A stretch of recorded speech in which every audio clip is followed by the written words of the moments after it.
The quiet power of many seeds. When Daniel received his first real paycheck, it felt heavier than money should feel. Not in weight, but in meaning. He sat at the small kitchen table of his one-room apartment, staring at the numbers on the screen, wondering what people like him were supposed to do with money once survival was covered. His Uncle Joseph had once told him, "Money is like seed. You don't eat all of it. You plant some." Daniel had laughed then. Planting sounded slow, risky, boring. But curiosity won that night. He began reading about companies that built roads, cured diseases, powered homes, moved food, and connected strangers across oceans. At first, he wanted to pick the one company that would make him rich, the perfect seed, the miracle tree. Then he read about failure. Great companies stumbled. Entire industries faded.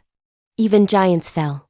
Betting everything on one idea suddenly felt like building a house on a single pillar. So Daniel learned a different lesson: plant many seeds in many fields.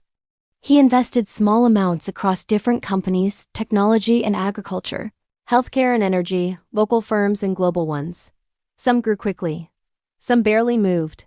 A few withered and died. But others surprised him, steady and resilient, growing year after year without drama. When the market shook, Daniel panicked at first. Red numbers flashed like warning lights. Friends sold everything in fear. Daniel almost did too, until he remembered his uncle's garden.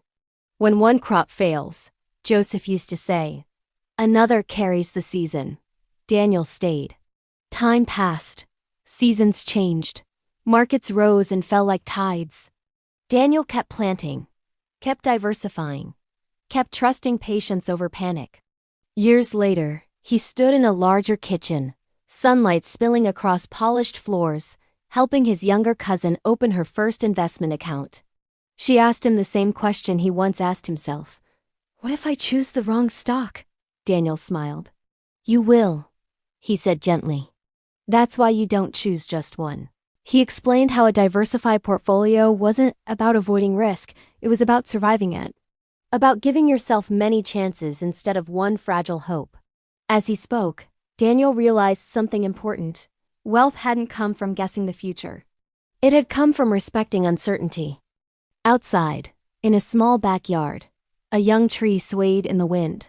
One of many Daniel had planted over the years. Not all of them had grown tall.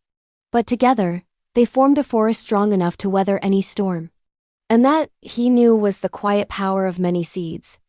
Don't forget to click subscribe if you want more daily updates.